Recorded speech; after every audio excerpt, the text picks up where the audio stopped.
Iya, shalom saudara, berjumpa lagi dengan saya Debbie Basir di dalam Hikmat Kehidupan. Mengapa kita perlu hikmat? Agar hidup kita bijaksana dan terhindar dari malapetaka dan banyak pencobaan di hidup ini. Baik, kita akan melanjutkan hari ini ya, Amsal 24 ayat yang pertama.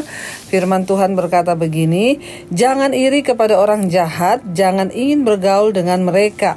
Ya, jangan iri kepada orang jahat dan jangan ingin bergaul dengan mereka.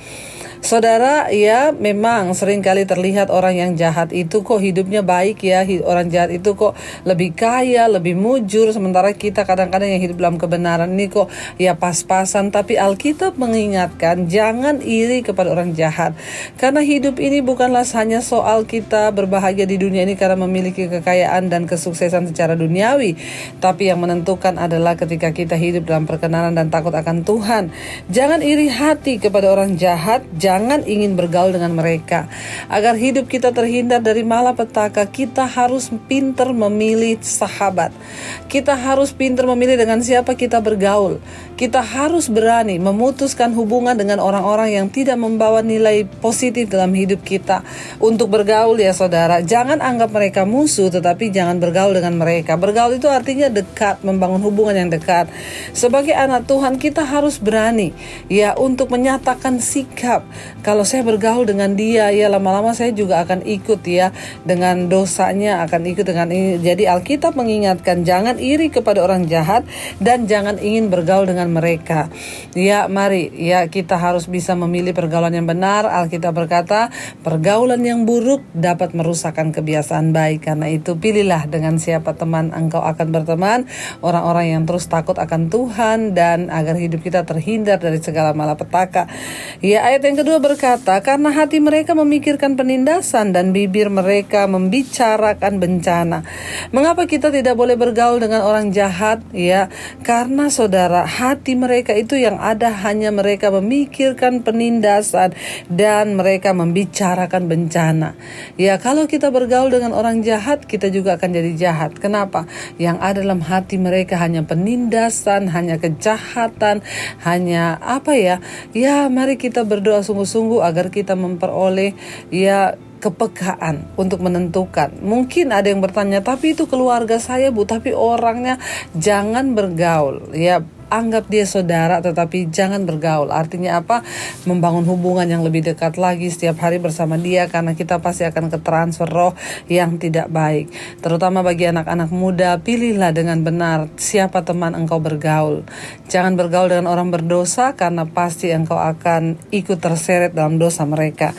Ayat 3 berkata, dengan hikmat rumah didirikan, dengan kepandaian itu ditegakkan. Ya, dengan hikmat rumah didirikan, dengan kepandaian itu ditegakkan. Saudara, membangun rumah itu membangun kehidupan.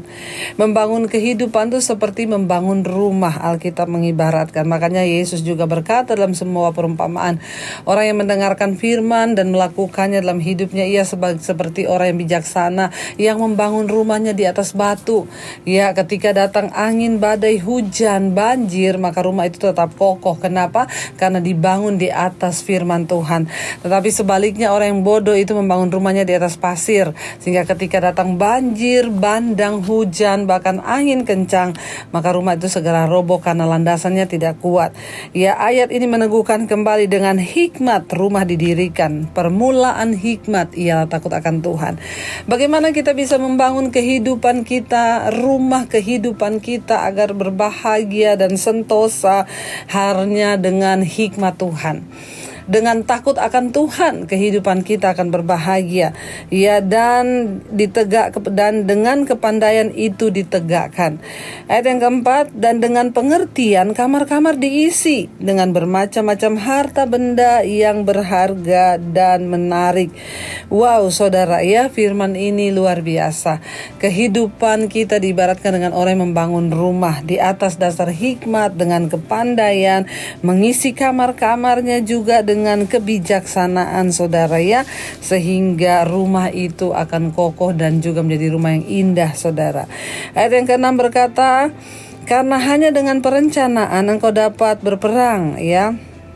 Maaf, ayat yang ke-5 ya saudara. Ayat yang ke-5, Ayat yang kelima berkata, orang yang bijak lebih berwibawa daripada orang yang kuat. Ya, juga orang yang berpengetahuan ya daripada orang yang tegap kuat ya. Firman ini berkata orang yang bijak itu lebih berwibawa daripada orang yang kuat. Kekuatan tanpa kebijaksanaan adalah kesia-siaan. Mau orang sekuat apapun saudara, kalau nggak punya hikmat Tuhan ya terlihat lemah dan bodoh. Tapi kekuatan yang sesungguhnya itu terletak pada hikmat Tuhan. Waktu kita bijaksana karena kita memiliki hikmat, maka kita akan lebih berwibawa ya daripada orang yang kuat. Ya, juga orang yang berpengetahuan firman ya, mereka itu lebih daripada orang-orang yang tegap kuat. Jadi untuk membangun kehidupan yang berbahagia itu bukan hanya dibutuhkan kekuatan fisik, tetapi terutama kecerdasan, yaitu hikmat Tuhan yang kita miliki saudara ya. Ayat yang berikutnya, ayat yang ke-6, karena hanya dengan perencanaan engkau dapat berperang dan kemenangan tergantung pada penasehat yang banyak. Ya, dalam hidup ini saudara kita membutuhkan masukan dari orang lain. Semakin banyak penasehat itu semakin bagus, tapi jangan meminta nasihat pada orang fasik. Mari kita meminta nasihat pada orang benar agar hidup kita terhindar dari segala jalan kejahatan ya. Lalu di sini dikatakan saudara, ayat yang ke-6 berkata, dan kemenangan tergantung pada banyak nasihat. Ya saudara, untuk mendengarkan nasihat orang bijak itu baik, karena belum tentu ya ketika kita melangkah dengan pikiran kita sendiri itu benar, tapi waktu kita sungguh-sungguh mendengarkan nasihat orang-orang bijaksana yang takut akan Tuhan, hamba-hamba Tuhan, ya maka hidup kita ini akan semakin berbahagia dan kita boleh menjadi pemenang saudara ya. Ayat yang berikutnya, ayat yang ke-7. Hikmat terlalu tinggi bagi orang bodoh, ia tidak membuka mulutnya di pintu gerbang. Ya, bagi orang bodoh itu hikmat terlalu tinggi, susah untuk dijangkau, karena memang dia bodoh. Tapi mari kita menjadi orang-orang bijaksana yang membuka hati bagi firman Tuhan, ya, supaya hikmat juga berbicara bagi kita, kepandaian menyertai langkah kita. Ayat yang ke-8, siapa selalu merencanakan kejahatan akan disebut penipu, ya, ayat 9, memikirkan kebodohan datangkan dosa, dan si pencemooh adalah kekejian bagi manusia. Ya, orang yang merancangkan kejahatan itu ya dia adalah seorang penipu saudara, dan memikirkan kebodohan itu mendatangkan dosa. Mari kita menjaga pikiran kita agar pikiran ini tetap ada dalam pimpinan Tuhan, menjaga pikiran kita dalam kekudusan, menjaga pikiran kita untuk hal-hal yang baik, yang kudus. Ya, pikirkan semua yang adil, yang manis, yang patut dipuji, yang disebut kebajikan, ya, yang sedap didengar. Pikirkanlah semua itu, karena itu adalah pikiran Kristus ya. Tapi jangan merancangkan kejahatan atau memikirkan kebodohan dalam pikiran kita, karena itu akan mendatangkan dosa. Ya, dan si pencemooh adalah kekejian bagi manusia ya. Mari kita menjadi orang-orang yang berhikmat saudara. Ayat 10, jika engkau tawar hati pada masa kesesakan, kecillah kekuatanmu. Ya, tawar hati. Kita tidak boleh menjadi orang yang tawar hati. Tawar hati itu sudah gak ada rasa apa-apa ya. Apalagi kepada Tuhan. Ada orang-orang yang berkata, Bu, saya itu sudah gak merasakan apa-apa lagi sama Tuhan. Saya kecewa. Saya merasakan banyak tekanan dalam hidup saya. Sepahit apapun hidup kita, sebanyak apapun masalah yang sedang kita hadapi, jangan pernah tawar hati. Kenapa saudara? Karena firman ini jelas berkata, jika engkau tawar hati pada masa kesesakan, kecillah kekuatanmu. Ternyata orang yang tawar hati itu mengurangi kekuatannya. Sementara untuk menghadapi persoalan depan kita, kita butuh kekuatan ekstra. Nah, kalau kita sudah tawar hati, Alkitab berkata kita gak punya lagi kekuatan. Jangan tawar hati, hadapi semua masalah dan hidupmu dengan hati yang terus bersyukur dan bersuka cita kepada Tuhan ya saudara. Ayat yang berikutnya saudara, ayat yang ke-11. Bebaskan mereka yang diangkut untuk dibunuh, selamatkan orang yang terhuyung-huyung menuju tempat pemancingan ya. Bebaskan orang-orang yang terhuyung-huyung karena dosa, itu tugas dan tanggung jawab kita.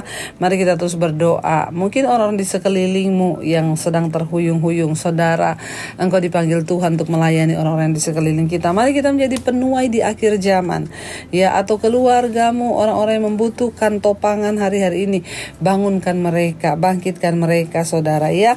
Ayat yang ke-12, kalau engkau berkata sungguh kami tidak tahu hal itu, ya. Adakah Dia yang menguji hati tidak tahu yang sebenarnya? Apakah Dia yang menjaga jiwamu tidak mengetahuinya dan membalas manusia menurut perbuatannya? Saudara, jangan pernah kita ini mendustai Tuhan. Kita mendustai orang lain mungkin bisa karena orang lain gak tahu, tapi kita tidak pernah bisa mendustai Tuhan. Ayat firman ini berkata, ya, kalau engkau berkata, sungguh kami tidak tahu hal itu, padahal kita tahu. Ya, seringkali betapa mudahnya orang berbohong, ya, dan kita lupa bahwa Tuhan itu melihat kita. Kita berkata, sungguh saya nggak tahu hal itu, ya. Ayat ini berkata, apakah Dia, huruf besar adalah Tuhan, apakah Tuhan yang menguji hati tidak tahu yang sebenarnya? Apakah Dia yang menjaga jiwamu tidak mengetahuinya dan membalas manusia menurut perbuatannya? Ingat, semua yang kita lakukan di bawah langit ini Tuhan melihat. Mata Tuhan tidak terbatas oleh ruang dan waktu. Engkau mau sembunyi dimanapun melakukan dosa, Tuhan tahu. Jadi hari ini daripada kita berpura-pura tidak tahu, Tuhan itu maha tahu. Mari lebih sebaiknya hari-hari ini mengaku dosa kita di hadapan Tuhan, dan kita mau kembali kepada jalan Tuhan. Kita mau berkata, Tuhan kami mau bertobat, daripada kita bilang, aku gak tahu kok. Ya, ternyata Tuhan itu maha tahu. Jadi jangan sampai saudara, segala kebohongan, segala kemunafikan kita akan menjerumuskan kita dan membawa kita kepada jalan kebinasaan. Baik saudara, kita akan lanjutkan, ya, dan nanti, ya, dan sudah sampai di ayat yang ke-12 hari ini. Biarlah hidup kita terus memuliakan nama Tuhan, biarlah hikmat dan kepandaian dari Tuhan memimpin jalan hidup kita. Mari kita satukan hati, kita berdoa. Bapa, terima kasih buat hari ini. Hikmat-Mu sudah Engkau bentangkan bagi kami sehingga kami dapat mendengar nasihat firman Tuhan. Terus berbicara bagi setiap kami, Tuhan. Tuntun langkah hidup kami untuk menjadi orang-orang yang terus ada di dalam perkenanan Tuhan. Biarlah kami mau terus mengejar hikmat Tuhan, agar hidup kami semakin bijaksana dan terhindar dari malapetaka. Terima kasih Bapa, berkati setiap mereka yang sudah setia terus mengikuti hikmat kehidupan ini. Tuhan memberikan mereka juga hikmat untuk senantiasa tetap dipimpin, agar jalan-jalan hidup kami mendatangkan perkenanan Tuhan. Dijauhkan dari malapetaka, dijauhkan dari segala bencana, dijauhkan dari segala ketelodoran yang kami lakukan karena kesalahan kami. Kami mau bertindak sesuai dengan arahan firman Tuhan. Terima kasih Bapa, segala pujian, hormat, kemuliaan hanya bagi Engkau, Tuhan Yesus Kristus, Raja di atas segala raja. Kami sudah berdoa dan kami bersyukur. Terima kasih Bapa, yang percaya diberkati Tuhan lewat hikmat kehidupan. Mari katakan bersama, amin, amin. Terima kasih buat kesetiaan saudara menunggu, ya, episode demi episode hikmat kehidupan. Teruslah percaya, teruslah setia, teruslah berjalan bersama dengan Tuhan. Tuhan Yesus memberkati dan shalom. Jika Anda diberkati dengan channel saya, jangan lupa tekan tombol subscribe, dan jangan lupa like, share, dan komen, dan jangan lupa untuk mengklik tombol lonceng di bawah ini supaya Anda mendapatkan pemberitahuan setiap kali saya mengupload video-video yang baru. Jangan takut karena gratis. Tuhan memberkati.